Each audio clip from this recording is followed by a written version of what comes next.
Welcome to the Embracing Neurodiversity podcast, where I share my journey of embracing the experience of my amazing son who is on the spectrum. I am Ivory, a mother, educator, and personal growth enthusiast. My goal is to offer insight and stories that may inspire you on your own parenting journey. Thank you for tuning in. Hi, everybody. Welcome back. Thank you for tuning in. As usual, I'm Ivory. I'm your host for the Embracing Neurodiversity podcast. And today we are going to continue our series around the state of special education and what you should know. This series is a follow-up to our conversation on the potential dismantling of the Department of Education. Today's episode is part 2, protecting special education rights in uncertain times.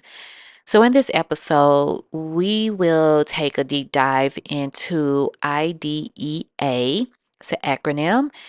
We will also talk about Section 504 and we will discuss IEPs and what these laws mean, I should say, for your child, the rights that you still have as a parent, and how to assert them even as educational policies shift. We'll also talk about what happens if state level protections weaken and how you can be prepared. So let's get into it. I want to start with the basics. IDEA, as I mentioned in last week's podcast, it stands for the Individuals with Disabilities Education Act, and it ensures that students with disabilities and or learning differences receive a free, appropriate public education. That is another acronym. If you've ever seen FAPE, it means free, appropriate public education. And the IDEA Act ensures that they receive this free, appropriate public education in the least restrictive environment. It guarantees evaluations, it guarantees individual education programs, and it ensures parental involvement in the decision-making process. So the IDEA, the Individuals with Disabilities Education Act, is incredibly important. Section 504, let's talk about that. Section 504 is a part of the Rehabilitation Act. On the other hand, but it is also a civil rights law that prohibits discrimination based on disabilities. It ensures accommodations for students who have learning differences and even physical differences in terms of accessibility that may impact major life activities. Even if they don't qualify for an IEP, a student can qualify for a 504 plan to support and enhance accommodations. Together, all of these laws and policies that I've just mentioned provide essential protections. But as federal oversight is being questioned currently, many parents are wondering what happens to these rights if the Department of Education is weakened or eliminated.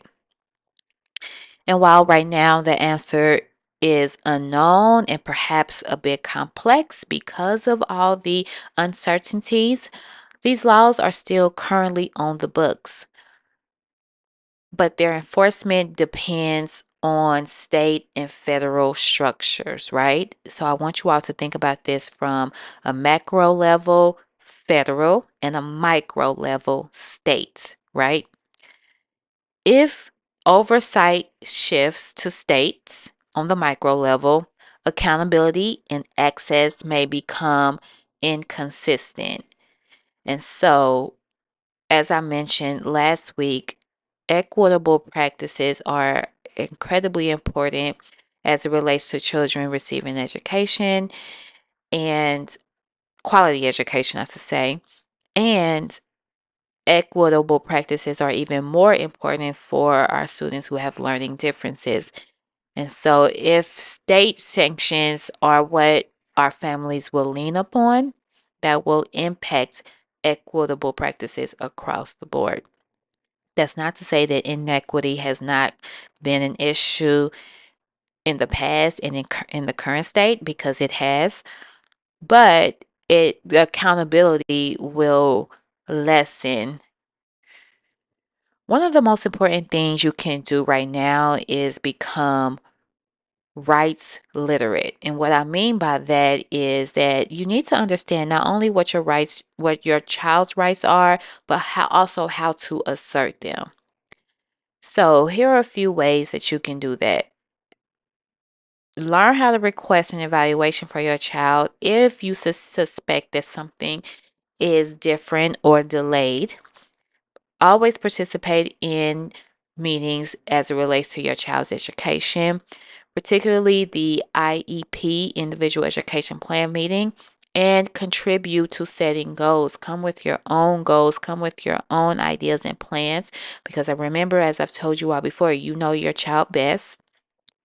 Don't be afraid to disagree with the school and request mediation or the due process. You are allowed that under the current laws.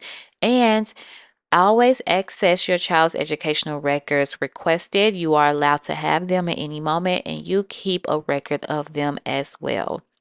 You also have the right to be informed and involved in every decision affecting your child's education.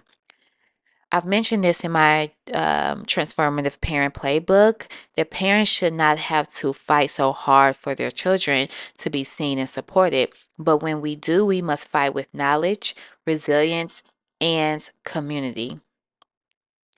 So assert your rights with confidence as much as you can. Put every request in writing. Keep records. Ask for help if needed. You are your child's most powerful advocate. Always remember that.